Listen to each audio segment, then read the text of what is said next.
Oi, Monique. Oi, Luíse. Oi, prof, boa tarde. Bom, Tudo certo contigo? tudo bem? Estamos aqui com a Luíse. Oiê! Oi, Tudo Luizinho. bom? Tudo bem, e vocês? Tudo Tudo certo. bem. Então, que satisfação, né, nos encontrarmos aqui, Luíse, também. Fazendo tempo, né? Oi? Olá, boa tarde, Faz... Monique, Luiz e Cláudia, tudo bem com vocês? Boa Boa tarde. tarde, Tudo Eliane. bom? Tá bom. Então, ainda temos uns minutinhos, né, até começar. Isso, temos uns minutinhos, sim. Vamos esperar uns minutinhos e a gente já inicia. Perfeito. Ai, eu fiz alguma coisa aqui que diminuiu a minha janela, tá. Eu vou fechar a câmera um minutinho, então, só. Aí, Tá, fica à mas eu tô vontade. escutando vocês, tá? Assim que Tá a gente for bom, começar, eu abro. perfeito, tranquilo.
Bom, deu 18 horas aqui, eu acho que seria legal a gente já começar, até para a gente otimizar o tempo aí e conseguir, né, ter um espaço para a gente dialogar, para a gente conversar aí dos artigos que temos trabalhos bem interessantes aí, que eu acho que dá para gerar algumas discussões bem legais aí. A Mona Lisa entrou e Mona Lisa, prazer te ver novamente. A Mona Lisa é a assessora aqui da sessão. Aí eu vou te pedir ajuda, Mona Lisa, para me ajudar aqui no controle do tempo.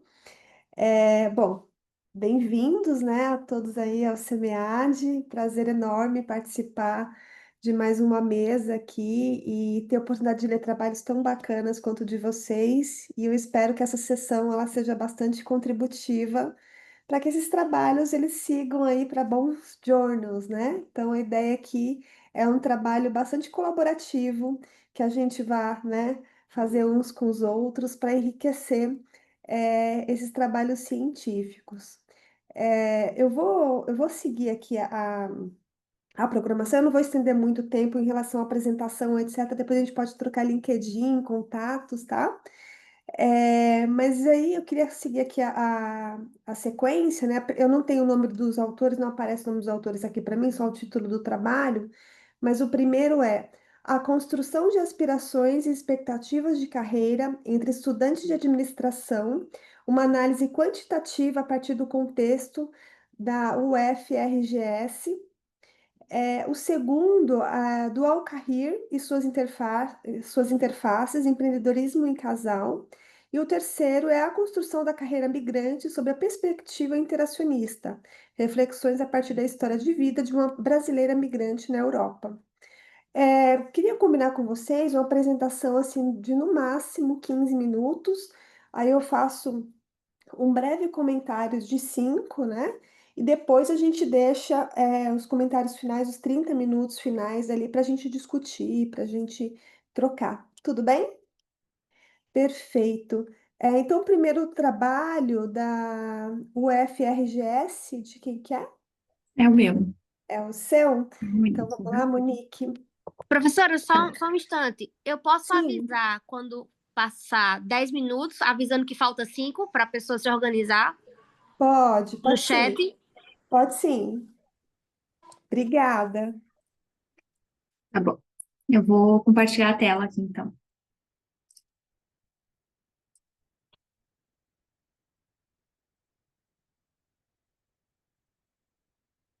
Acho que deu uma travadinha. Vocês me avisam quando estiverem vendo? Ainda não apareceu, Monique. Nem Agora agora. tá abrindo. Tá bom. Ótimo. Apareceu o texto do artigo. Agora a apresentação. Tá na apresentação agora, certinho? Tela Agora cheia? sim, aham. Tá bom. Então, boa tarde, pessoal. Eu sou Monique da Costa Reche. Sou bacharel em administração, formada pela Universidade Federal do Rio Grande do Sul. Vocês vão ouvir falar URGS, né? A gente chama de URGS aqui. Então, como foi dito, o trabalho ele foi uma análise quantitativa, a partir do contexto da URGS, sobre a construção das aspirações e expectativas de carreira dos estudantes de administração. Eu vou colocar um timer aqui para me ajudar também. E esse trabalho ele foi construído, então, em parceria com a professora doutora Cláudia Cirangelo Etchel e com a professora Ângela Schaeffer. Contextualizando rapidamente, né, a gente vê muitas transformações no mercado de trabalho, nas concepções de carreira nas últimas décadas. Só uma pergunta, vocês conseguem ler todo o slide ou aparece a câmera para vocês? Conseguimos ver o slide. Tá bom, vocês aparecem aqui no cantinho para mim. Então, o que a gente observa no mercado de trabalho é uma transição do modelo tradicional de carreira, que vinha sendo muito pautado na estabilidade, na lealdade a uma única organização, para uma mudança gradual, onde são consideradas novas configurações do trabalho, que valorizam cada vez mais a estabilidade, o autodesenvolvimento.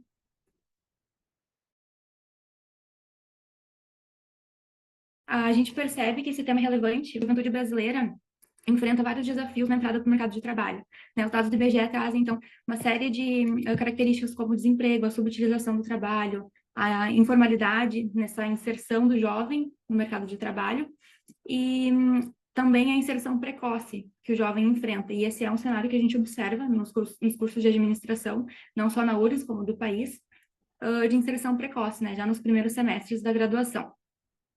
Nesse trabalho, a gente traz, então, como uma ideia geral, a questão de projeções de carreira, abrangendo não só aquilo que se deseja para a carreira, mas aquilo que também é considerado viável. Então, a gente traz os termos aspirações e expectativas definidas, de acordo com Vasconcelos, 2015, como termos distintos, né? Embora ambos falem de projeções de carreira, eles têm significados diferentes na nossa pesquisa.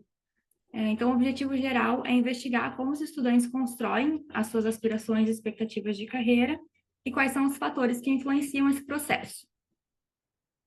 Na fundamentação teórica, então, a gente traz a diferenciação do modelo tradicional de carreira, que sempre foi mais linear, pautado em uma única organização, mais previsível e estável, e que foi perdendo espaço para novos modelos que enfatizam mais a autonomia, a mobilidade, a busca pelo propósito. Então, a gente traz três modelos de carreira, né? A carreira proteana, a carreira sem fronteiras e a carreira sustentável, definindo as características de cada uma delas. Isso foi importante para a construção do instrumento de pesquisa depois, né? Que foi um questionário estruturado. A gente trouxe também a questão da subjetividade como um eixo importante na construção da carreira. O autor Sávicas, ele traz que a trajetória ela é subjetiva e contextual. Então, ela é moldada não só por questões racionais, mas também por valores pessoais, experiências e o contexto social no qual se está inserido. Trazendo aqui novamente, né, então, essa diferença que a gente trouxe aqui no trabalho, de que as aspirações é aquilo que se deseja e as expectativas é aquilo que se acredita ser possível alcançar. E também trouxemos, então, 5 dimensões de fatores para avaliar as influências sofridas no processo de construção das expectativas e aspirações de carreiras. Essa teoria foi dada por Ohritz et al. Em 2021, então ela avalia as dimensões internas, que estão mais associadas a valores pessoais, desejos, objetivos pessoais, externas, fatores mais palpáveis como estabilidade, questões financeiras, interpessoais, institucionais e sociodemográficas. O autor Hughes também define, ele, né, reconhece que a construção da carreira ela envolve conflitos e dilemas, ou seja, situações em que características subjetivas e objetivas vão se contrapor, vão, né, se chocar, e que, por vezes, a pessoa vai se deparar com situações onde ela tem duas opções legítimas, porém contraditórias. E essas situações vão trazer, então, esse ponto de conflito, né, em que o estudante precisa decidir por uma opção ou outra. Além disso, o autor De Luca e Oliveira destaca que essas tensões elas fazem parte da trajetória profissional, né, e que quando o estudante se vê frente a isso, ele precisa fazer ajustes na sua construção de carreira.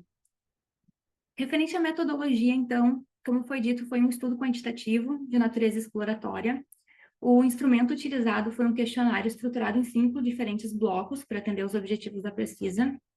A amostra atingida foi de 115 estudantes de administração do curso da URGS, devidamente matriculados no mês de junho de 2025, o que representou 6,3% da população total de estudantes de administração, e atingiu um nível de confiança de 90% e erro de 8%. As análises descritivas foram trabalhadas através de Excel e SPSS. Então, referente ao perfil dos respondentes, a gente teve uma participação de todos os alunos dos 10 semestres da URGS, porém com uma participação bem mais presente dos alunos dos semestres finais, a partir do 6º, 7º. Ficou bem equilibrado entre homens e mulheres, a idade média ficou entre 25,8. Nós investigamos o contexto familiar, a escolaridade e a ocupação dos responsáveis, né, dos pais, dos estudantes que responderam essas pesquisas. E nesse primeiro bloco a gente já pôde confirmar essa questão de que a inserção profissional do estudante de administração se dá muito cedo, né? Então, 80% dos estudantes já haviam realizado estágio, e não só isso, 50% deles já tinham pelo menos 4 experiências ou mais, né? Referente à ocupação atual, então, mais de 52% dos estudantes trabalham CLT. A gente tem também estudantes que trabalham e estagiam, e apenas 10% dos estudantes usam seu tempo apenas para estudo. Entrando, então, num dos blocos que avaliou a clareza sobre a carreira desejada, é importante destacar que na construção das expectativas profissionais, elas não são mudadas apenas pelos desejos, mas também pelas experiências concretas. Então, a gente cruzou esses dados sobre a clareza profissional com o número de experiências acumuladas, né? E o que a gente pode ver nesse cruzamento é que, com o aumento das experiências, a clareza sobre a carreira desejada tende a aumentar também, né? Então, estudantes com mais experiências acumuladas tendem a possuir mais clareza sobre o que se desejam. Entretanto, a gente também verificou nessa parte da pesquisa que alguns estudantes com poucas experiências afirmam ter clareza sobre a carreira pretendida. Isso aponta para uma certa idealização do que se espera, já que é necessário experiências concretas para, né, enfim, direcionar a carreira. Sobre o tipo de carreira desejada, existe um predomínio, então, do interesse por grandes empresas, né? 42% dos estudantes seguem interessados em grandes empresas que tendem a ter planos de carreira mais estruturados. Esse número se dá principalmente entre as mulheres e estudantes no final do curso, seguido, então, por empreendedorismo, com 17,4%, e empresas públicas, com 16,5%. Trazendo, então, para a comparação entre sexo, a gente pode verificar que os dados da nossa pesquisa conversam com o que a gente trouxe de teoria, né? De que as mulheres tendem a priorizar ambientes estruturados e com oportunidade de crescimento, que é o que a gente pode observar aqui, pois o interesse em carreiras em uma grande empresa, que tende a ser um ambiente mais estruturado, o dobro de mulheres mostrou interesse do que homens, enquanto em carreiras como empreendedorismo, o dobro de homens mostraram interesse em relação às mulheres, né? Pois os homens tendem a priorizar mais a autonomia e o retorno financeiro. Aqui, a gente também encontrou outro dado na pesquisa que conversa com o que o autor Dutra afirma, que embora essas novas configurações de carreira estejam em ascensão, ainda existe uma valorização muito grande por percursos mais estáveis, né, associados à segurança e ao reconhecimento organizacional. Então, a gente pode ver que, dentre as principais expectativas que a gente tinha no nosso questionário, o crescimento profissional dentro de uma única organização e a estabilidade financeira, seja ela através de carreiras CLT ou carreiras com concurso, seguem estando no topo das principais expectativas dos estudantes. Em relação aos fatores de influência, a gente encontra aqui uma coexistência de motivações mais pragmáticas, como a remuneração, a estabilidade e oportunidade de crescimento, com motivações mais subjetivas, como o propósito, a busca por valores alinhados aos seus, a afinidade com a área. A gente pode ver que essas duas dimensões, que seriam a dimensão externa, que reconhece a remuneração e estabilidade, e a dimensão interna, elas aparecem com um percentual bem alto para os estudantes, né, com 73% e 69%. É muito maior do que as outras dimensões. Então, a gente também percebeu que a influência sofrida por familiares, professores e colegas e amigos foi baixa, foi percebida como baixa pelos estudantes. Aqui, só para dar um destaque, então, para as principais aspirações que apareceram na pesquisa, novamente a gente vê, então, um mix entre a carreira tradicional e os novos modelos de carreira, principalmente proteana e sem fronteiras, uma vez que as características de estabilidade financeira e equilíbrio entre a vida pessoal e profissional ressaltaram muito mais do que todas as outras características dadas na pesquisa. Então, a gente vê aqui, novamente, o papel central da segurança econômica no desenvolvimento, na tomada de decisão dos estudantes, mas também vemos uma valorização aqui na busca por um sentido, né? O sentido dado ao trabalho e à carreira.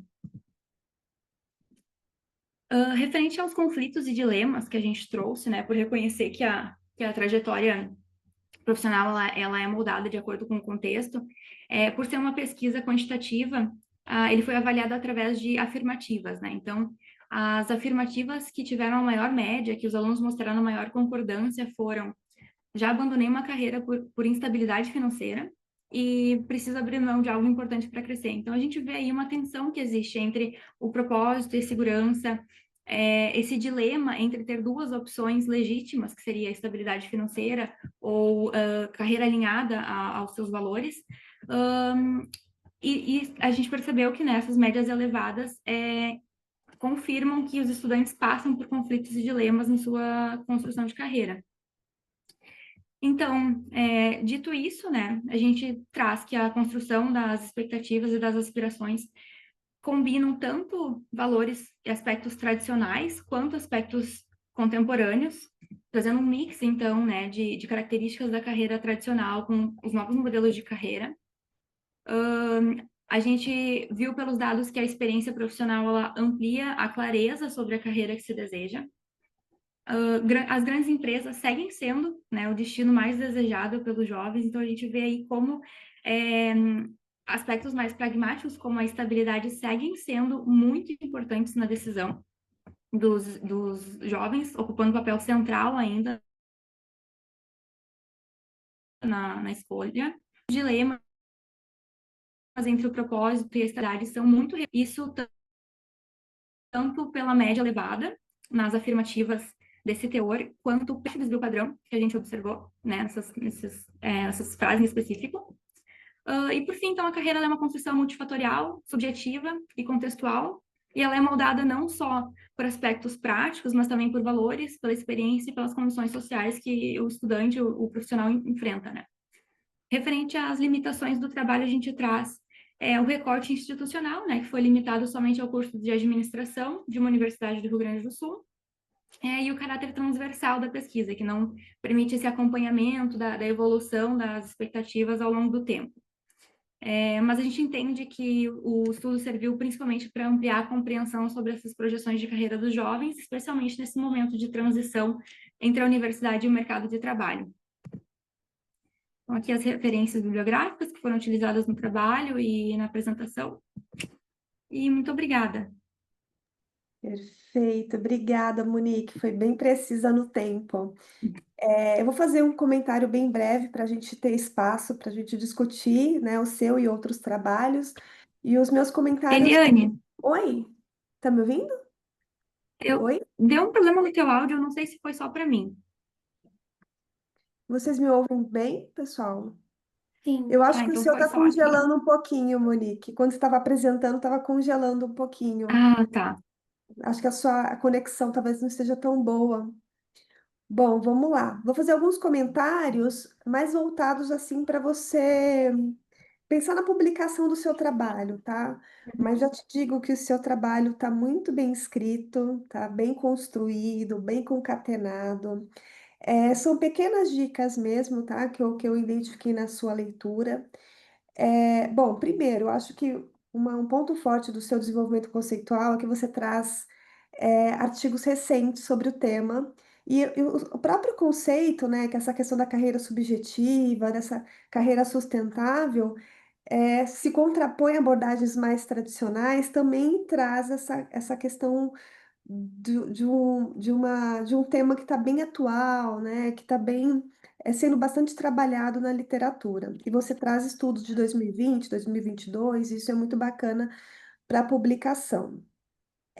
Então, o seu desenvolvimento conceitual, eu acho que está excelente. A minha recomendação seria na parte de repente, da metodologia, né? Você coloca aqui que é uma amostragem não probabilística, né? Por conveniência, e que tem uma margem de erro de 8%. Não sei, né? Não sei se caberia agora, mas talvez numa futura publicação pensar em também incluir testes como de correlação entre variáveis, né, para você verificar aí as variáveis que têm uma correlação alta, uma correlação baixa, e fazer uma Uhum. análise crítica em relação a isso, né? Análises fatoriais também podem ser interessantes.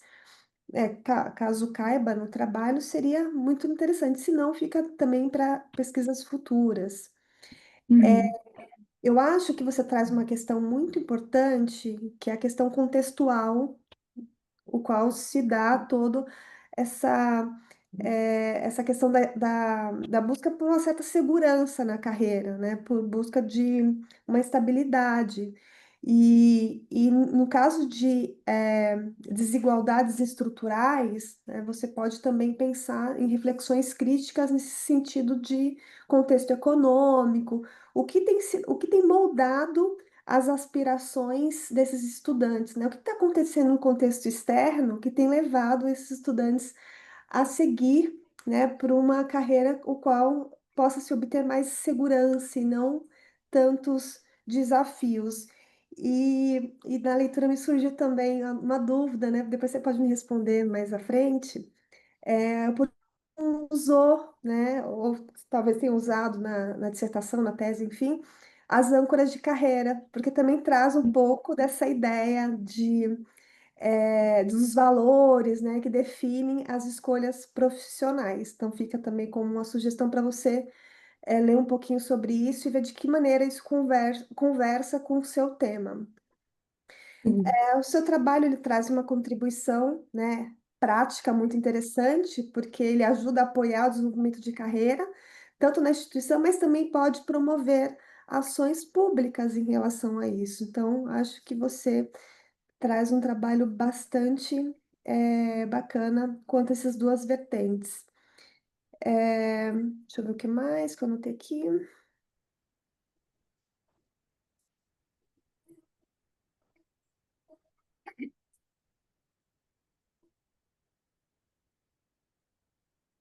É isso, Monique. E aí, os demais comentários sobre o seu tema, alguns insights que surgiu, eu vou compartilhar junto com o grupo mais tarde, tá bom? Tá Novamente, muito certo. obrigada e parabéns a você, a Cláudia, a Ângela, todos da URGS. Muito obrigada, Eliane. Imagina.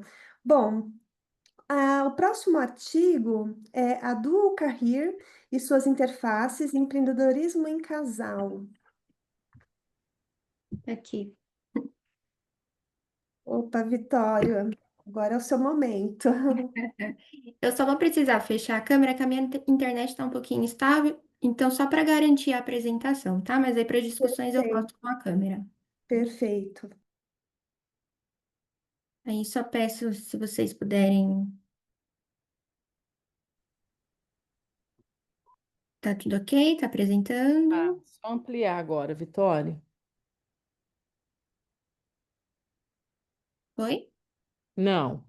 Deixa eu ter. Tem que dar tem um Ali botão. embaixo, Vitória, onde tem antes da setinha, mais ou menos, tem uma imagem, uma figurinha. Tá vendo? Aí, Isso. Pronto. Então, boa noite a todos. Eu sou a Vitória, mestranda no programa de pós-graduação em administração da Exalc USP, e hoje eu vou apresentar o artigo A Dual Career e suas interfaces, empreendedorismo em casal, que foi desenvolvido em parceria com a minha orientadora, a professora doutora Eliane Berlato, que tem como uma das suas linhas de pesquisa o estudo da Dual Career. Então, antes de começar a falar sobre a Dual Career, é importante a gente entender de onde que esse modelo surge. E ele começa com um olhar para o casamento. Então, o casamento, ele nasce através de uma união que, historicamente, tem como plano de fundo o lar. E no lar, o objetivo é compartilhar responsabilidades conjugais, a criação dos filhos e a vida em comum. Porém, quando a mulher começa a se inserir no mercado de trabalho, o casamento ele passa a incorporar outros elementos da vida a dois. E um desses elementos é a carreira.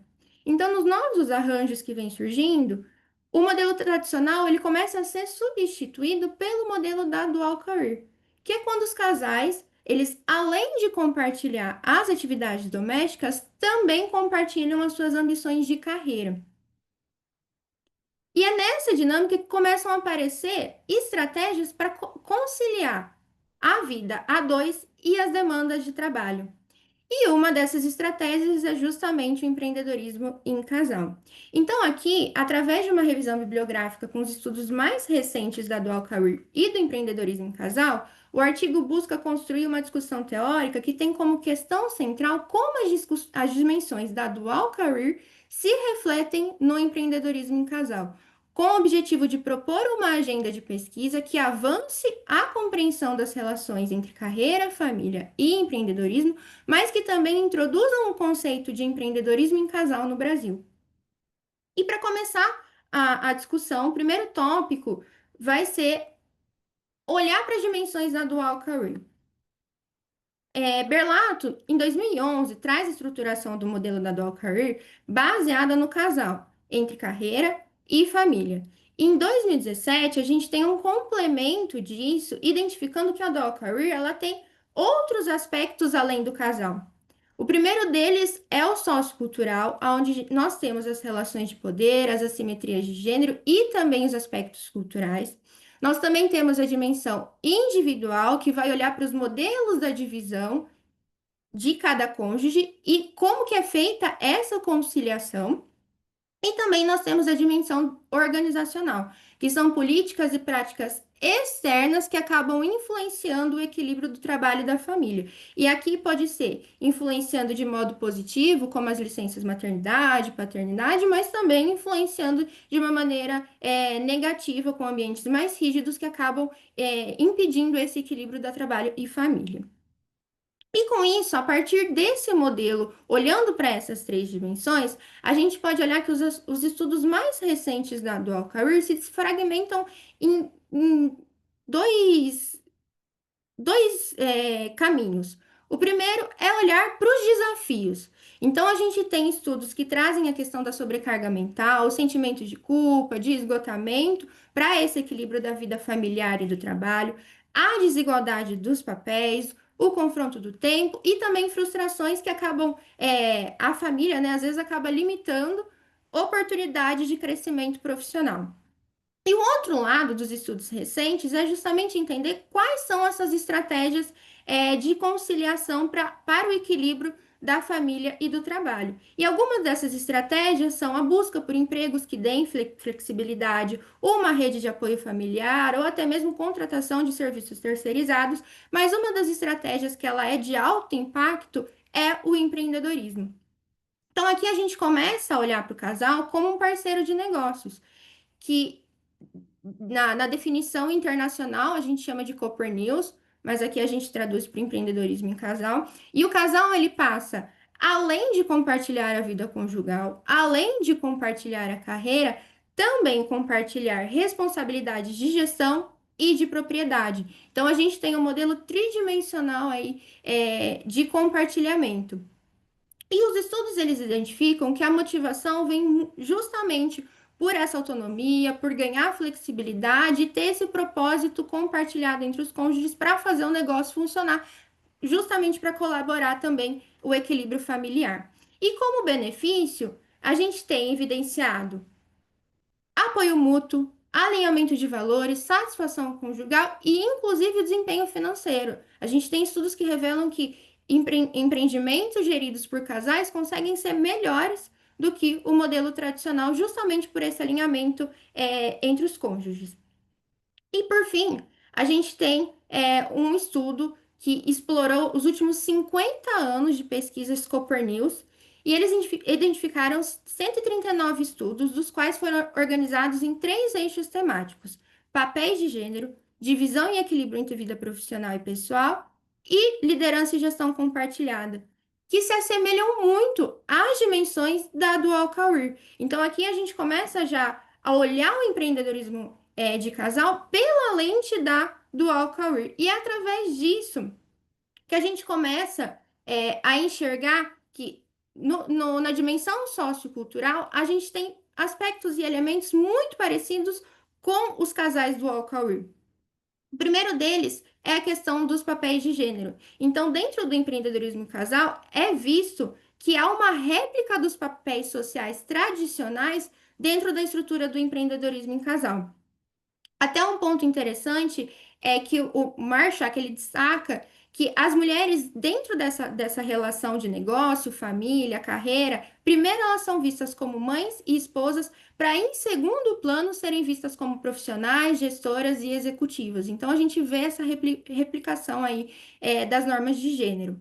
E um outro ponto importante da dimensão sociocultural é que muitas mulheres, ao entrar no negócio com o marido, elas abandonam a carreira para apoiar ele em primeiro momento. Então, ela não é nem vista como parte do negócio.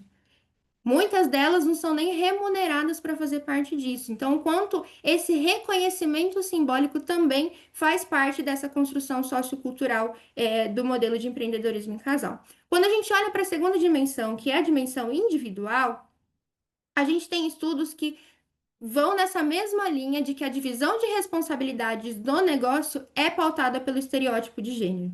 Então, a gente tem aí também um aspecto do sociocultural que impacta o individual.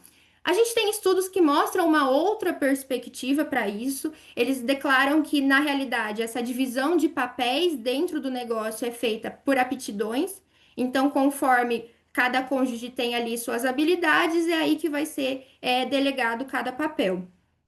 Mas um aspecto que eu chamo a atenção, que é uma lacuna que a gente não tem pesquisas que trazem a fundo o impacto que o empreendedorismo em casal tem no indivíduo, na carreira dele, na condição da saúde mental. Então, é uma lacuna de pesquisa que é importante de ser investigada nesse âmbito.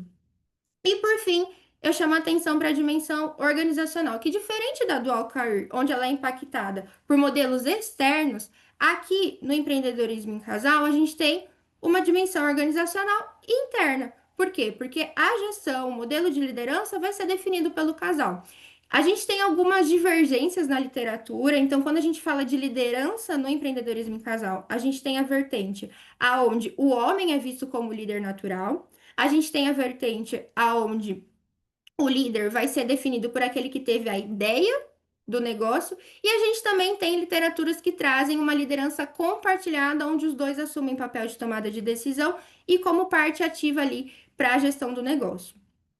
E aí eu também chamo a atenção para uma lacuna de pesquisa, onde surge nessa dimensão organizacional, onde a gente não consegue trazer elementos de modelo de gestão do empreendedorismo em casal. Então, a gente não tem elementos culturais, como é uma empresa gerida por casais.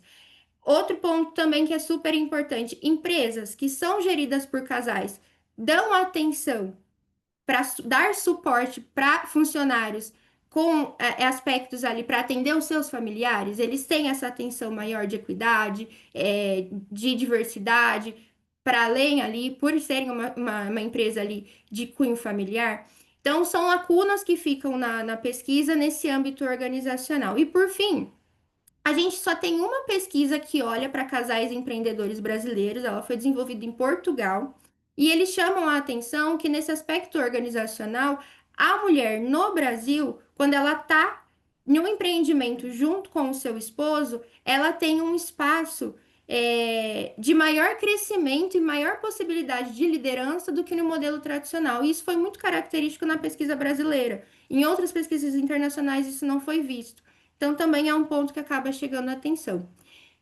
Posto tudo isso, o objetivo final desse artigo é justamente trazer uma proposta de agenda de pesquisa, onde a gente olhe essas lacunas e comece a enxergar o empreendedorismo de casal dentro do cenário brasileiro. Então, trazendo pesquisas empíricas que analisem esses arranjos, que olhem para essa conciliação da família, do negócio, da carreira, com as dinâmicas de gênero, trazendo as construções das trajetórias profissionais, olhando para os elementos culturais do Brasil, então como é a nossa cultura, as nossas desigualdades, os nossos pontos positivos, como que funciona tudo isso na dinâmica do empreendedorismo em casal. E um ponto relevante é justamente a construção de indicadores. Hoje a gente não consegue nem mensurar quantos casais empreendedores a gente tem. Então, começar pelos indicadores, mapear esses perfis, quais são os setores de atuação, como que funcionam os modelos de negócio, quais são as características, olhar para a cultura organizacional, esse aspecto da liderança compartilhada. O empreendedorismo em casal ele chama atenção porque é um dos únicos modelos de negócio onde a gente tem dupla liderança com gêneros diferentes. Então, dá para a gente explorar também esse ponto. compreender como o trabalho compartilhado afeta a individualidade de cada cônjuge, olhando principalmente para os pontos de carreira, e também uma possibilidade de análise longitudinal e ciclo de vida dos empreendimentos. Então, começar um negócio vai gerar um impacto. Quando o negócio está mais estruturado, vai gerar outro impacto no ambiente familiar. Então, como que funciona essas relações de ciclo de vida do negócio com o próprio ciclo de vida da família? Essas são as minhas referências bibliográficas e eu gostaria de agradecer a atenção e a oportunidade. Muito obrigada, Vitória. Parabéns pelo trabalho, professora Eliane também. Eu fiquei bem curiosa quando eu também li o artigo de vocês e, enfim, né, a gente como mulher fica refletindo muito sobre essa ideia, né, de uma carreira empreendedora ali em casal. Eu achei bem bacana, eu não tinha lido nada a respeito.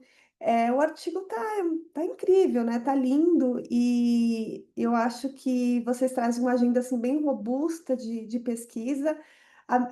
O que me ficou assim no final é assim, poxa, eu queria ver um estudo, né? Um estudo de caso para ver como que isso está acontecendo e o que me doeu, vamos dizer assim, foi justamente o que você trouxe, Vitória, o impacto disso tudo no indivíduo. E no meu caso, o impacto disso tudo na mulher, porque a mulher tem a maternidade, quando você coloca ela no trabalho, né? Tem a questão do lar, a pessoa que, né, se preocupa em ser a esposa, que ser a mãe, ser a quem cuida do lar. E agora, né, ser uma líder também dentro desse negócio empreendedor que ela atua junto com o marido. Enfim, eu achei bem bacana. Parabéns mesmo. Vou deixar mais espaço para a gente falar no finalzinho, tá bom? Muito obrigada.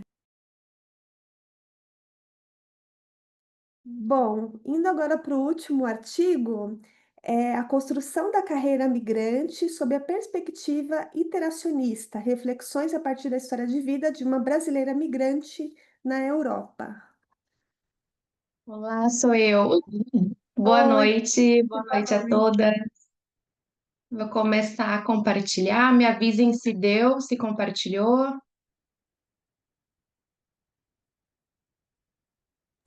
Deu? Chegou, Luiz. Perfeito. Então, boa noite novamente. Muito prazer estar aqui. Hoje, então, eu vou apresentar para vocês um artigo que faz parte da minha tese. Eu sou a Luíse, do programa de pós-graduação da URGS, em administração. E a minha pesquisa, então, que a gente vai falar hoje é sobre a construção da carreira migrante sob a perspectiva interacionista, reflexões a partir da história de vida de uma brasileira migrante na Europa. Como a gente já pôde também ouvir, né, agora há pouco, sobre os distintos significados de carreira, né? Quando a gente fala sobre a teoria de carreira, a gente pode analisar várias vertentes, tanto teorias contemporâneas, teorias tradicionais, né? E além disso, o conceito de carreira não se restringe somente ao campo dos estudos específicos sobre o tema também, né? Ele abrange vários outros campos. Porque quando a gente fala de carreira, a gente pode conseguir pesquisar e falar e estudar sobre outros locais também dentro dessa ótica, né?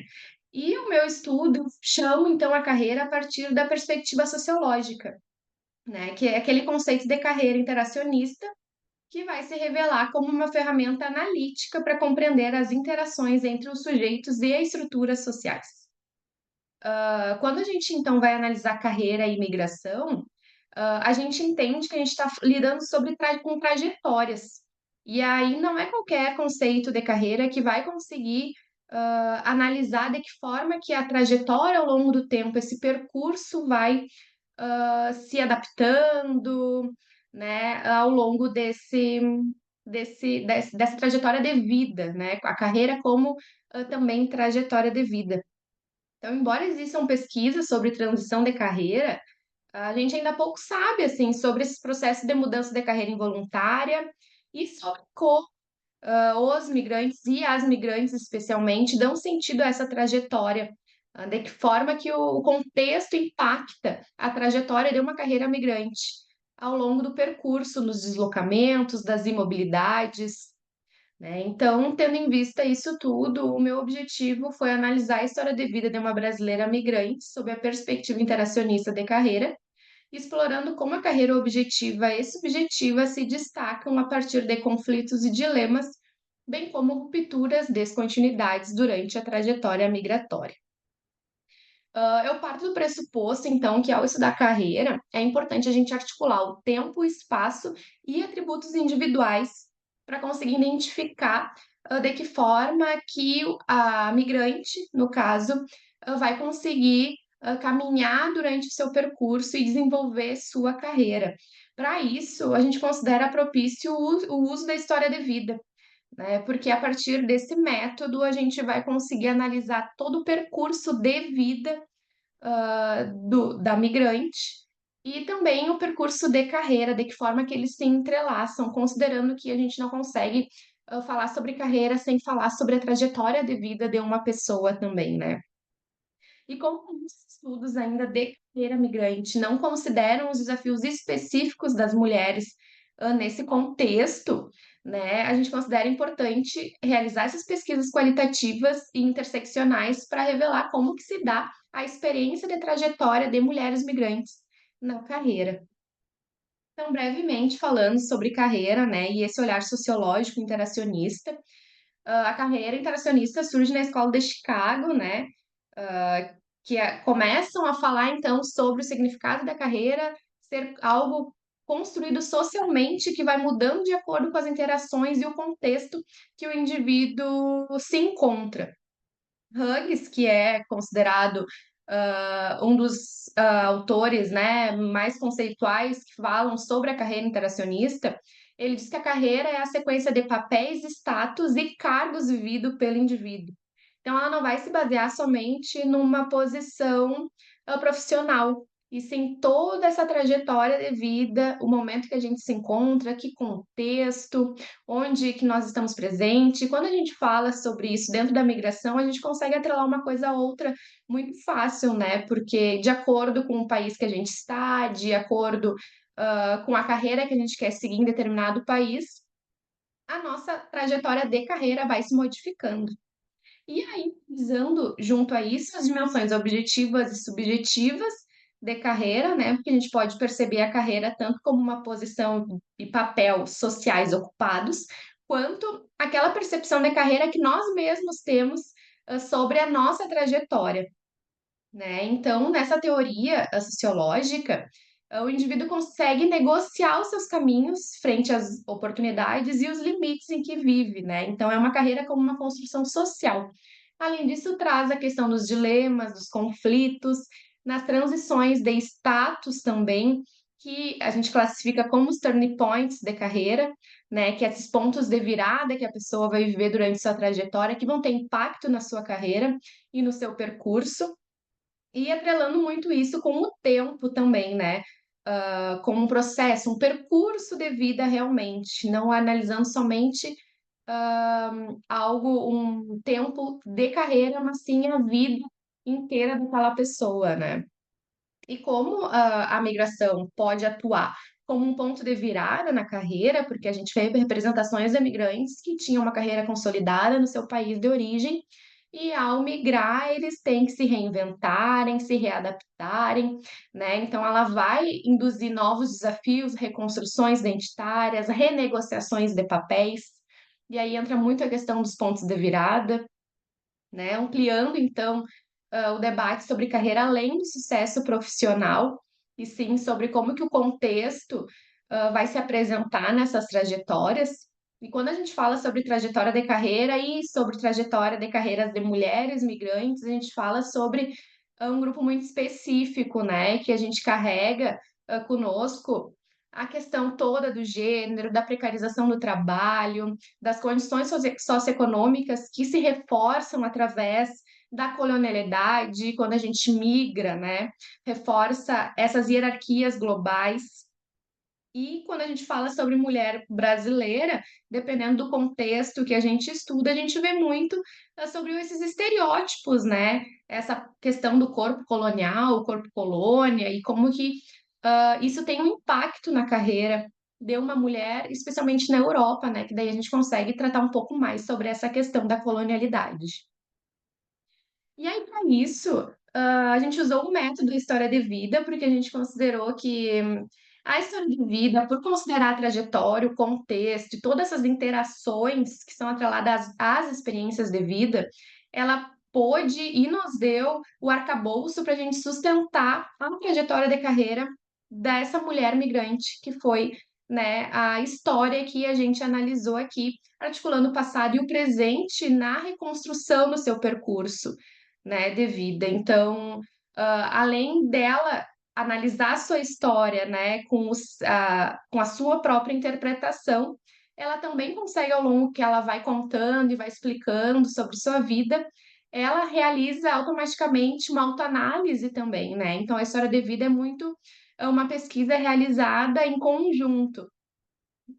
Nessa pesquisa, é, aqui. Nessa pesquisa a gente fez, então, desde 2020 eu acompanho a Adriana, que é o nome fictício, nos seus fluxos migratórios. Ela migrou antes disso também, então desde 2020 a gente se encontra anualmente, tanto presencial quanto online. Então eu acompanho a trajetória dela ao longo desses anos. A gente vai transcrevendo a trajetória dela, eu envio a ela, né? Ela fala seus pontos principais, como que ela gostaria, né, de modificar ou não aquele assunto, enfim. O uso da história de vida permitiu, né, a gente acompanhar essas mudanças que ela viveu ao longo do tempo e, conjuntamente com o auxílio dela, também realizar essas análises sobre como que ela se enxerga nessa trajetória, né? A Adriana é uma mulher que eu tenho um vínculo prévio que para a história de vida acaba sendo muito importante, porque é necessário esse vínculo entre pesquisado e pesquisada para que a gente consiga realmente se aprofundar na análise de vida dessa pessoa, né? Para que a gente tenha uma confiança e que tenha uma profundidade na narrativa. Então, a história foi construída dessa forma compartilhada, né? De acordo, assim como a gente conseguia se encontrar ou no Brasil, ou de forma, quando ela vinha até o Brasil, e também de forma online, né? Ah, enfim, a partir dessa análise da trajetória de vida dela, então, a gente conseguiu identificar, né, alguns fatores e como que a carreira se apresenta na trajetória de vida e de carreira de uma brasileira migrante, né, que os motivadores de carreira e decisão, eu considero como uma carreira subjetiva, né, que é aquilo que ela reflete sobre si mesma, sobre sua trajetória e sobre sua carreira. As suas migrações começaram com o intercâmbio de voluntariado para Costa Rica, em 2017, que foi sua primeira experiência migratória, que funcionou como um ponto de virada, e que impulsionou outras migrações posteriores, porque surgiu a sua própria reflexão sobre a vida que ela levava, a vida que ela gostaria de levar, que carreira que ela queria para si. Então, a carreira subjetiva nessa trajetória acaba se transformando a partir da sua própria experiência vivida, né? Uma reflexão própria interna dela. Ao longo disso, ela vive várias transições e reconfigurações de status ao longo dessa trajetória, porque depois ela realizou uma migração para a Irlanda para estudar inglês, depois ela foi para Portugal para fazer um mestrado e, por fim, ela encontrou, se casou com um dinamarquês e se mudou para a Dinamarca. Então, cada migração é um turning point, né? E esses turning points ficam evidenciados na sua carreira, porque ela é uma jovem advogada que abandonou seu emprego no país, de origem, no caso, no Brasil, né? E aí foi tentar se adequar e tentar ter uma trajetória nesses outros países, mas que teve como pano de fundo os subempregos, né? Como ponto de partida, que é os cafés como ponto central, que são muito relevantes nessa trajetória, né? Que esses turning points através dos cafés e esse setor, né, do serviço, a gente consegue identificar que é muito da questão também colonial, né, que brasileiras migrantes se encontram muito nesses setores quando conseguem migrar e dificilmente conseguem dar continuidade à sua própria trajetória de carreira, né? Junto a isso, então, também competências em trânsito, sua transformação profissional aconteceu dentro desses cafés, né? Adquirindo novas qualificações, como poder de liderança, enfim, revelando então, né, esse conceito de transição de status que demonstra que a carreira migrante vai se desenvolvendo em estágios e às vezes não na sua profissão, naquela carreira objetiva que ela tinha inicialmente a intenção de atingir, né? Revelando as tensões entre as aspirações profissionais e as oportunidades disponíveis para mulheres migrantes no contexto europeu. E aí vem o casamento, né, que é uma nova mudança e que vai impactar muito forte, trazendo a questão do dilema e do conflito na sua carreira, porque ela migrou para um outro país que não aceitava a sua qualificação do Brasil, né, e que seria muito mais difícil. Ela identificou como esse dilema, esse conflito, um abandono totalmente da sua carreira, né, que ela teria que começar do zero. Então, a cada migração vai surgindo um novo turning point, com novas incertezas pós e durante esses deslocamentos migratórios, né? E, por fim, a consolidação da carreira objetiva, né, que é a carreira migrante, que após ela conseguir terminar o seu mestrado, em Portugal e ter um diploma da União Europeia, ela conseguiu, então, formalmente, né, se adequar e se integrar num processo seletivo para a ONU, só que aí, novamente, como a trajetória de carreira é instável, né? Ela ficou um tempo, era um estágio, e depois esse reconhecimento formal, né? Acabou que durou pouco tempo e ela volta, então, para aquela carreira subjetiva, né? Dando a entender que a carreira migrante é um eterno vai e vem, uma gangorra aqui. Quando a gente acha que a carreira está consolidada, é alguns passos para trás. Né? Então, o objetivo foi narrar a história de vida da Adriana, para compreender, então, como a carreira se dá nessa perspectiva interacionista, né? Então, a carreira subjetiva acaba sendo essa transformação e essa própria experiência que ela tem de si, da sua trajetória e como que ela vai moldando ao longo do tempo. A objetiva é a posição e o status que foi formalmente reconhecido, né? Quando ela conseguiu um trabalho atrelado à sua qualificação inicial. Então, dando a entender, né, que a carreira migratória é composta por essas sucessões de papéis ao longo da vida, que a carreira interacionista nos permite analisar. E dando destaque, então, para os turning points, né, que vão acontecendo ao longo da trajetória de carreira e de vida. Então, por fim, eu deixo uma agenda de pesquisa, né, que para dar continuidade e aprofundamento à carreira migrante, né, como que a gente pode verificar esses processos que ocorrem dentro dessa trajetória, né, o apoio das redes, os capitais simbólicos na inserção laboral de mulheres brasileiras, em contexto pós-colonial, enfim. E é isso, agradeço pelo tempo. Muito obrigada. Obrigada, Luiz, e parabéns pelo trabalho. Você e a professora Fernanda, né, que foi sua orientadora. É um trabalho muito interessante, também muito bem construído. Eu achei bacana no seu trabalho é que você traz a contribuição teórica, o gap teórico muito claro, né? Então você já se posiciona muito claramente dentro da literatura que você está trabalhando. E eu achei bacana também a história de vida, o tempo que você está acompanhando, né? Adriana, o nome dela? A Sim. Adriana, isso é tão difícil, né? Você conseguir alguém para acompanhar tanto tempo e conseguir tantos insights, tantas informações, isso com certeza enriquece bastante o seu trabalho. A minha recomendação seria, pensando também na tua publicação, numa revista Top Journal, aí que você for escolher, para você dar uma olhada em algum artigo que tenha história de vida como método de pesquisa, para você ver de que maneira que eles estão cobrando o rigor metodológico. Se eles estão pedindo, por exemplo, se você vai precisar utilizar algum tipo de categorização, né? Se você precisa, por exemplo, explicitar mais como que foi feita a escolha dessa pessoa, né, para você fazer o relato, ou de que maneira você conseguiu reduzir possíveis vieses, né? A gente sabe que é complicada essa questão dos vieses, né? Mas dê uma olhadinha para você ter um modelo para essa publicação, porque é riquíssimo. Eu fiz um trabalho de etnografia na minha tese e eu passei por esses problemas também na hora de publicar, né?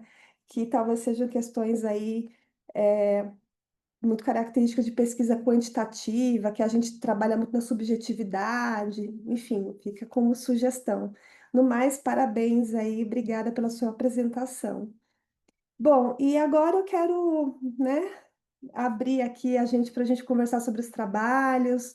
A gente pode utilizar as mãozinhas aqui para perguntar ou fazer algum comentário para o colega. Então, vou deixar o espaço para vocês.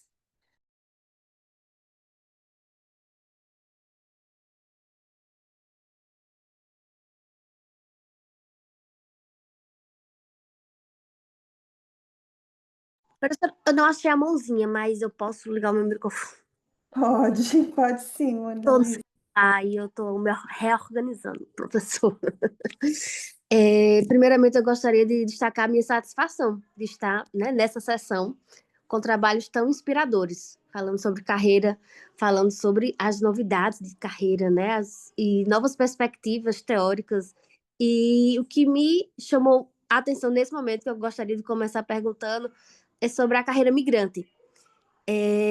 Fiquei curiosa para saber. Entendo que há uma relação prévia com a Adriana, fictícia, mas eu gostaria de saber um pouco o que te levou a investigar na história da Adriana, né? Esse olhar etnográfico, sociológico, e eu acho fantástico esse olhar dentro da administração. Eu sou psicóloga, mas doutoranda em administração, e eu entendo que o humano, as pessoas, é o que faz a diferença, seja nas organizações, nas relações. Eu falei isso em outro momento e repito porque é muito verdadeiro.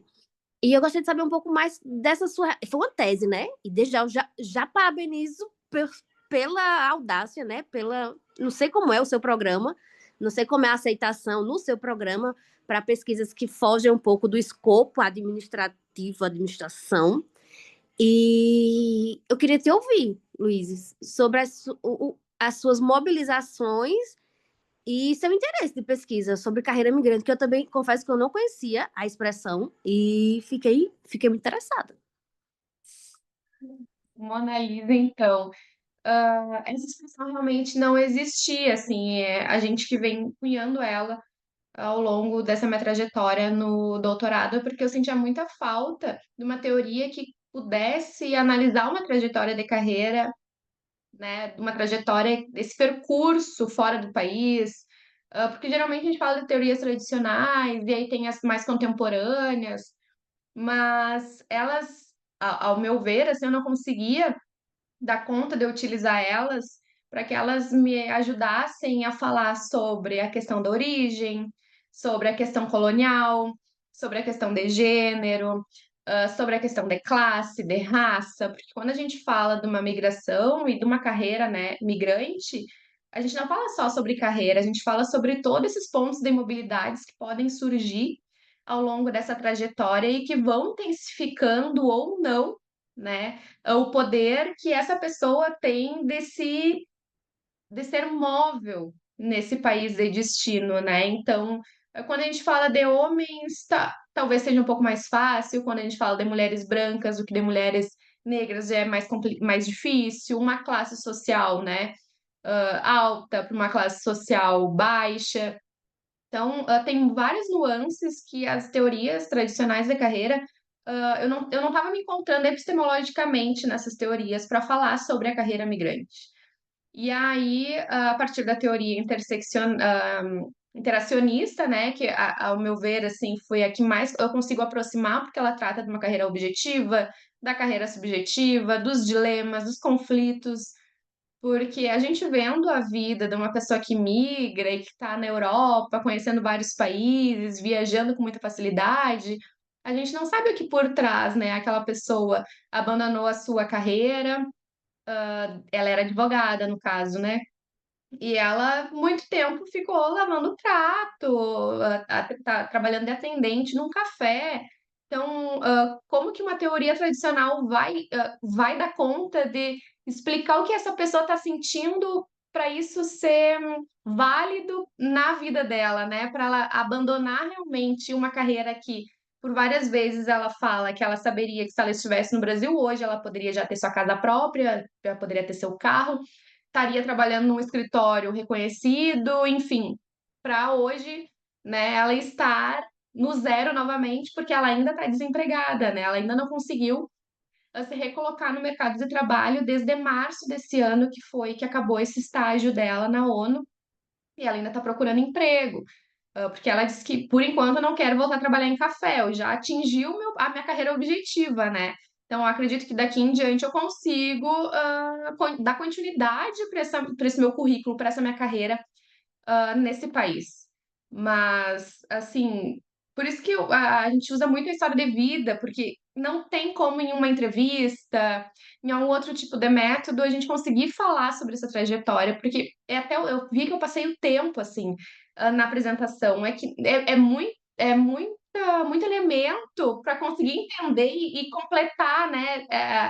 De que é a carreira subjetiva, o que é a carreira objetiva, como que a carreira migrante, então, vai se apresentar, né? Que essa carreira que não tem uma trajetória linear, que é uma carreira que vai e vem, é uma carreira que tem os pontos da imobilidade. Então, acho que a história de vida ajudou muito a isso, assim. E, inclusive, lá, né, na URGS, a gente tem um trabalho muito forte sobre migração, né? Tem várias vertentes, assim, vários professores, enfim, que trabalham com isso, sobre a história de vida também. Então, acredito que talvez, assim, por isso que eu também tenha me animado a, né, sido me animaram a falar sobre isso, né?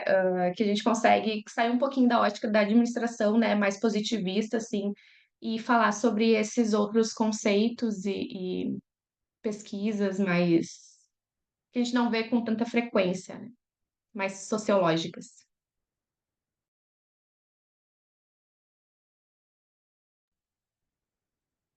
O primeiro trabalho também é da mesma universidade, né? O URGS. Sim. E você vê o mesmo recorte institucional, mas com perspectivas distintas. E isso é muito interessante perceber a multiplicidade de pesquisadores dentro de uma instituição que abraçam, né, esses olhares. E quando você fala que... Desculpa, gente. Tá ainda me ouvindo? Tá, né? A carreira enquanto construção multifatorial, subjetiva e contextual. Tá descrevendo tudo, porque quando a gente fala em carreira, a gente fala de indivíduo. E se eu falo de indivíduo, eu falo de uma pessoa. E uma pessoa, eu falo de subjetividade. Falando de subjetividade, eu falo de um mundo. Né? Cada aqui, ó, somos 4, 7, 8. 8 mundos orbitando nessa salinha aqui virtual, em paralelo, né? Unidas por um interesse em comum, que é a carreira. Seja apresentando seus trabalhos, mediando ou dando pitaco, que é o meu papel. Mas todas unidas com o mesmo propósito. E o segundo, na Dual Career, falou em propósito compartilhado, né? E é isso. Não só um casal aqui, né? Somos todas o último. Não, só tem Otávio. Somos, em sua maioria, mulheres, majoritariamente. E a gente percebe que falar sobre carreira, e a professora Eliane fez o recorte, né? Maternidade. Em outro momento também foi apresentado outro trabalho sobre carreira, ela fez um recorte sobre maternidade. E carreira e maternidade era meu tema de interesse, de pesquisa de tese. Mas eu percebi que no programa e minhas condições de realidade pessoal, de contexto, não permitiram. Mas eu queria falar sobre carreira e maternidade. Eu queria falar sobre o equilíbrio. Como é que a mulher, a esposa, mãe, empreendedora, estudante, acadêmica, conseguiria conciliar? E eu gostaria de falar sobre o mercado de trabalho. Como é que você, mulher, não sei aqui a realidade de vocês, mas pesquisadoras, né, em sua essência, e também se houver a maternidade nas suas histórias. Como é que vocês conciliam? Como é que vocês dão conta? Sabendo que a maternidade já tem uma sobrecarga mental, física e tudo, mas a academia também tem outra sobrecarga, ou o mercado de trabalho, né, de uma forma geral. E precisei adoecer para largar a mão e entender que outros espaços, na minha realidade, né, vão ser propícios, como aqui. Eu sou voluntária, assim, satisfeitíssima. Eu não mandei um trabalho para o evento, mas trabalho assim com esmero. E professora Eliane Berlato, eu leio ela e ela tá ali, ó, me ouvindo, gente. Existe isso? Só no Eu, CBAG. eu acho que ela quer falar um pouquinho, ela abriu o áudio. Ô, Mona Lisa. Eu abri, mas eu falei, vou esperar ela falar. Mas é, mas é bacana ver isso, né, Mona Lisa? Não tem, Mona Lisa, não dá, não vai dar para conciliar, não, tá? A gente até tem muitos estudos aí, ó, no conciliar não dá. A gente traz a palavra conciliar porque a gente precisa criar uma agenda, né? Mas é difícil, né? Vendo as meninas aqui falar, a Cláudia conheço, né? Eu até falei, olha ali a Cláudia, a gente, né? E tá vindo a safra nova, né, Cláudia? As meninas aqui, né? Porque faz um tempão que a gente não se vê. Eu saí um pouquinho da carreira, tô trabalhando com diversidade, né? Com gênero. Aí a Vitória pegou e falou, ó, Vitória, tem uma questão dentro da carreira que ninguém olha desde quando eu escrevi a tese, né? E aí foi super bem avaliado. Falei, Vitória, o tema tá, né? A gente fiquei surpresa porque a Vitória tomou a frente e falou, professora, vou fazer um ensaio aqui. Falei, faz, nem contribuí tanto e ela já elaborou. Fiquei muito orgulhosa aí né, dessa predisposição. Mas eu acho que a gente consegue ver aqui, principalmente no da Monique, né, olhando o nosso da Dual Career, e claro que vai resvalar muito das imigrantes também, que é a questão da construção social e o papel, né, social da mulher gritando o tempo todo, né, porque a hora que você vê como aparece, né, às vezes não é proposital, você vê que a mulher, ela vai... Eu fiquei um pouquinho... Não é, a palavra não é, eu estava até pensando que palavra dizer, né, no trabalho da Monique ali nas considerações finais, que ainda querem organizações grandes, né? Eu não sei, eu fiquei um pouco desanimada desses jovens aí, porque a gente já está dando passos, né? Assim, a gente está numa geração totalmente diferente, mas eu acho que é fruto dessa construção social que ela né, gente? Sei lá, ela faz alguma coisa com a cabeça da gente e com a mulher, então. Porque dentro do empreendedorismo, você vai ver essa mulher sempre sendo o segundo lugar, né?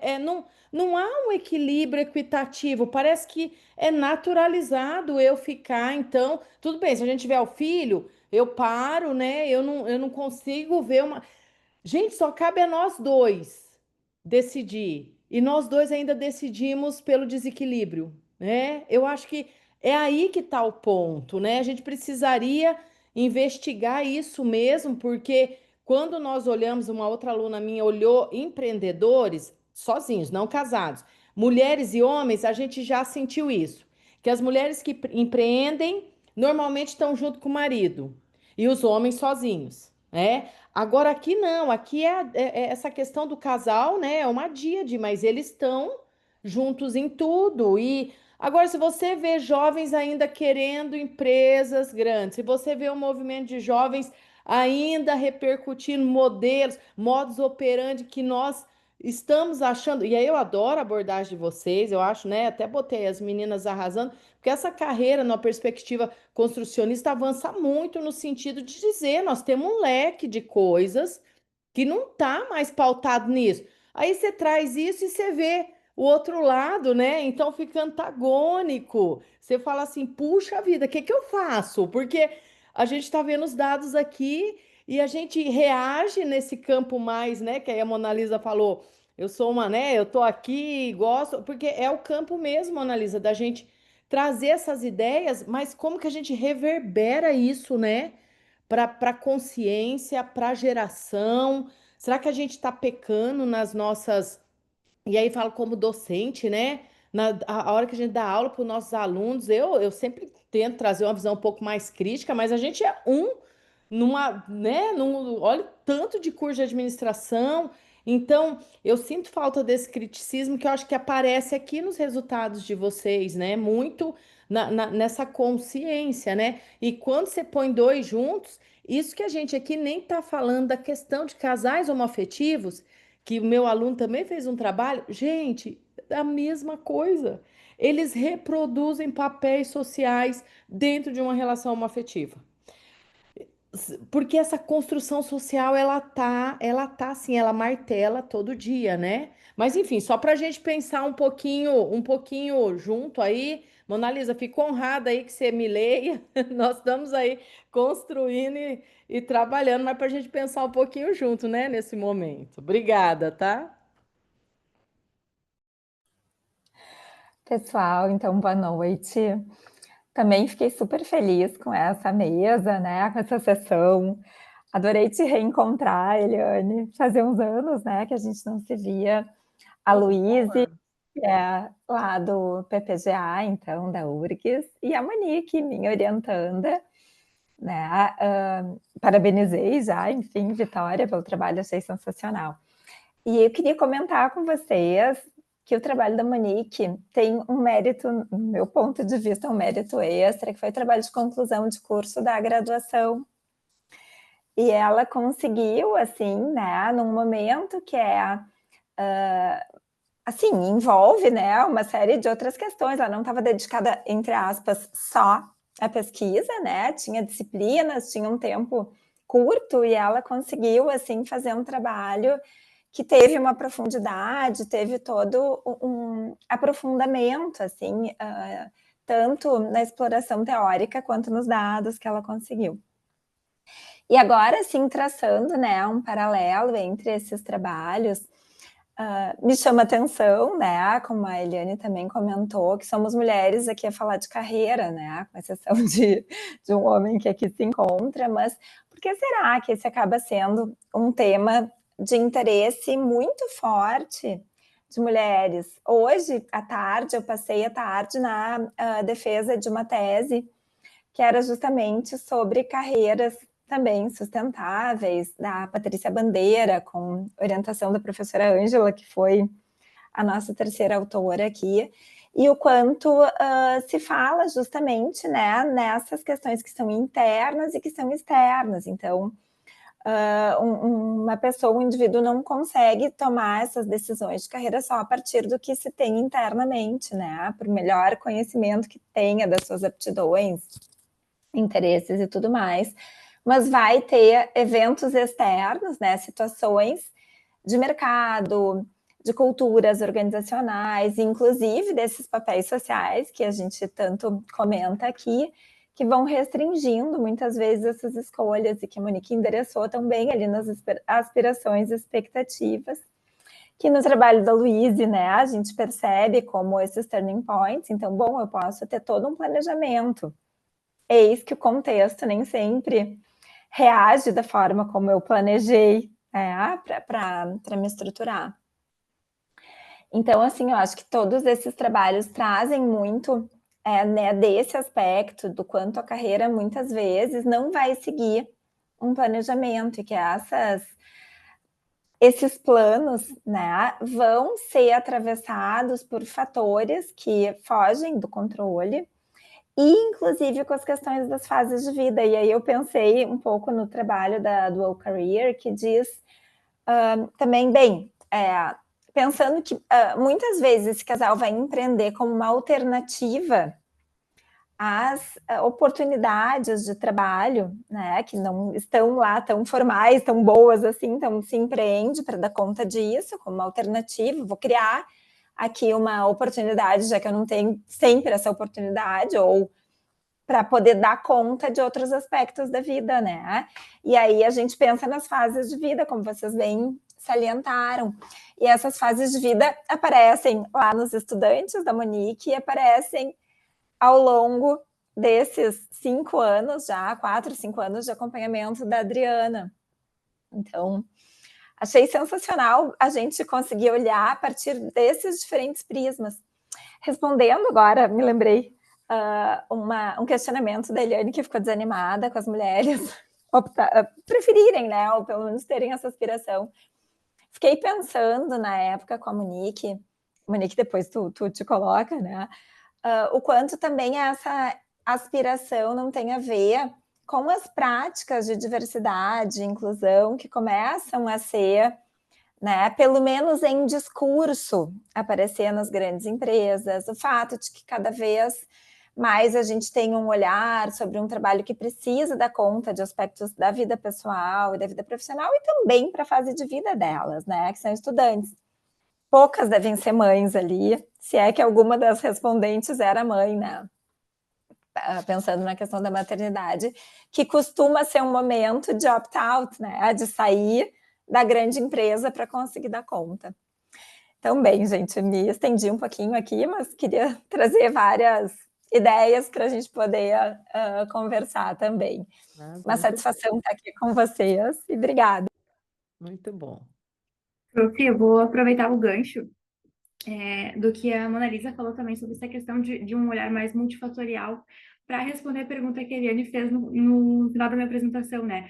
Por que a gente não utilizou âncoras de carreira? Então, como a prof. Cláudia comentou, esse trabalho, na verdade, ele foi resultado do meu TCC, que antes de ser um TCC, foi um projeto, né? Então, lá no comecinho, quando eu decidi que queria falar sobre carreiras, as teorias de âncoras de carreiras estavam no meu escopo ali do que eu estava pensando em falar, mas conforme eu fui lendo e aprofundando o conhecimento, e a prof. Cláudia me mandando autores e trabalhos, eu acabei entendendo que essas âncoras, elas iam olhar mais para motivações pessoais, e isso era só a pontinha do iceberg de todo o processo que envolve a escolha de uma carreira, né? Então, foi por isso que a gente acabou não focando, não que não coubesse no trabalho, mas a gente preferiu optar por teorias mais abrangentes, né? Que considerassem, então, fatores externos, interpessoais, sociodemográficos, né? Justamente para trazer esse olhar mais abrangente para a carreira, mas só por esse motivo que âncoras de carreiras não estavam no escopo da teoria do trabalho ali. Perfeito, obrigada, Monique.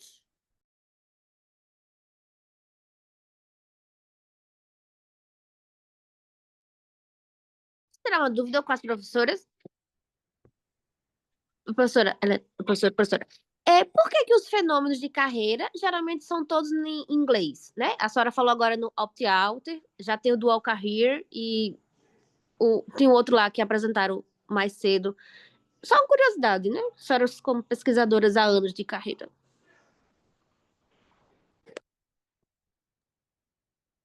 Quem quer responder? Pode responder aí, caso cada um tenha uma resposta. A minha resposta é que muitas coisas da administração, elas vêm do norte, né? A gente importa muita literatura estrangeira e aí esses conceitos, eles vêm juntos. A minha crítica é exatamente isso, Mona Lisa. Falta, não é fôlego, acho que é investimento mesmo, né? Para a gente entender um pouco o nosso contexto e a partir do nosso contexto. Por exemplo, a dual career. Eu não consegui, até outro dia eu estava, outro dia não, 2 anos atrás, num congresso, não sei, acho que foi alguém, acho que foi a professora Vera Cansado. Ela falou: não acredito que você ainda não criou um nome. Eu falei assim: Vera, dupla carreira, não é, porque dupla carreira é uma pessoa com 2 carreiras. Carreira da família, eu já passei por tudo quanto é nome, mas não é carreira da família também, carreira do casal, mas também não é o casal. Gente, o que eu já passei pensando sobre isso, né?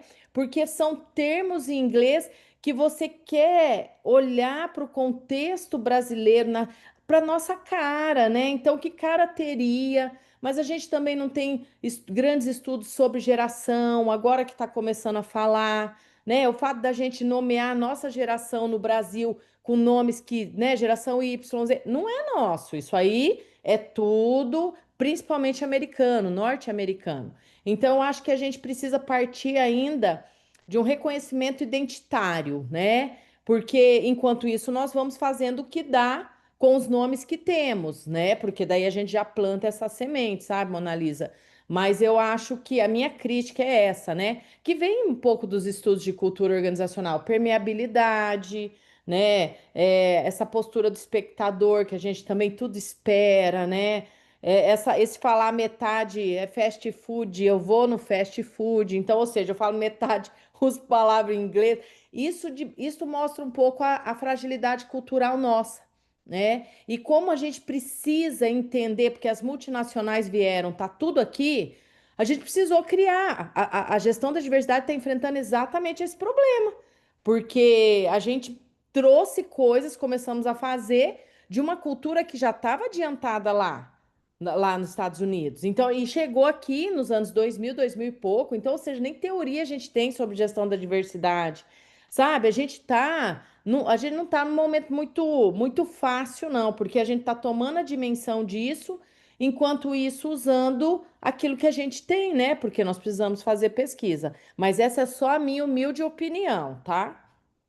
E talvez tenha necessidade de publicar internacionalmente, professora, e aí ter que dialogar com os conceitos lá de fora, se aproximar das teorias lá de fora. Oi, Eliane, eu queria te dizer, outro dia eu li, pessoal, um artigo de americano falando de cultura brasileira. Eu fiquei indignada, porque eu falei, gente, tudo bem, eles podem estudar a gente, mas pelo amor de Deus, eu li, reli, e assim, eu falei, como? É muita ousadia, né? Assim, estudar, mas não era, gente, eles vieram entender um estudo, não, professor Tinoga, não, eles estavam afirmando sobre a gente. Eu senti um texto prepotente, entendeu? Eu falei, não, eu acho que aí, né, também, como se nós fôssemos um Muita objeto, calma. sabe? Nossa, eu Uhum. fiquei revoltada com esse texto, gente. É o exótico a ser estudado, né? Pois é, mais ou menos isso, Cláudio. Eu me senti assim, sabe? Uhum. E eu fiquei pensando assim, eu li os teus trabalhos, eu fiz uma breve pesquisa sobre questão de carreiras de casais, né? E acompanhei toda a tua discussão sobre o termo e pela opção em manter o dual career, porque carreira dupla ou dupla carreira no Brasil significa outra coisa. Talvez, inclusive, pela nossa situação econômica e social no país, que é muito frequente ter uma dupla carreira. Então, eu trabalho no lugar de dia, no lugar de noite. Eu tenho, sei lá, uma carreira de meio turno em cada lugar para dar conta das Exato. necessidades da vida, né? Mas eu diria que apesar de a gente ainda importar, né, muito desses conceitos, a gente já tem visto assim um início de uma produção importante no Brasil, né? E aí destaco fortemente o trabalho do grupo de pesquisa da professora Angela Schaefer, que trabalha, né, com a ideia de carreira sustentável, e aí eles têm desenvolvido todo um olhar para a carreira que engloba fatores mais subjetivos. Então, Mona Lisa, fica a dica, né, para tu conheceres, assim, inclusive elas vão vão participar do SEMEAD presencial, então deve ter aí uns artigos interessantes para depois tu vires a conhecer. Exato. Ficou mais nessa, Mona Lisa, é mais assim, carreiras sem fronteiras, né? Esse movimento, eles têm, a gente acaba vendo mais publicação assim, mas agora tem um movimento, né, crescente, principalmente pensando esses formatos de carreira, né? Concordo plenamente. Mas eu vou ainda chegar nesse nome, gente. O dia que eu O teu chegar, eu termo, escrevo rapidão e eu tô Berlato tá 2025. melhorando. Tá melhorando. Mas obrigada. Bem, eu queria aproveitar e agradecer, né, como coordenadora da área de gestão de pessoas do SEMEAD, né, gostaria de agradecer a presença aí de vocês. Primeira submissão, parabenizar pela publicação, aprovação. Agradecer a Eliane aí por estar com a gente, né, moderando. A Elza é a líder do tema, né, de carreiras. Então, é uma parceria, uma construção conjunta. A partir de amanhã a gente começa presencial, então tem abertura presencial, né? Aí é um outro movimento, então, assim, agradecer bastante aí, né? Porque o SEMEAD, ele tá, né? Ele já é um grande espaço aí de trocas também, né? E tá grandão, e só cresce, né? Para mostrar a pujança, né? Das nossas pesquisas, essa coisa linda que é ver esses jovens da graduação, né, já se esforçando, já vindo. Eu acho que é isso que deixa a gente com muita esperança, né, nessa caminhada, porque você vê que os questionamentos estão aí, mas a gente tem muita gente trabalhando e olhando para isso né, com muita competência. E aí a gente que já, outro dia o pessoal lá, o Arthur lá do Rio falou, Elias, negócio de sênior para nós, né, porque a gente já está sendo chamado de sênior. A gente aceita, a gente recebe, né, porque de fato a gente já é sênior mesmo, né, nesse sentido de ver, né, que está vindo. Eu acho que esse é o papel mesmo, né, a gente planta a semente para que isso a gente possa, né, e é muito bacana ser lembrado em momentos como esse, porque eu acho que é isso que faz, que ajuda na nossa trajetória de carreira, né? Que é uma carreira muito subjetiva, né? Onde, principalmente de docente, né? Porque a nossa, de onde vem, né? Onde está o nosso tangível? São os nossos alunos, os nossos orientados, né? A nossa sociedade, como tá, né?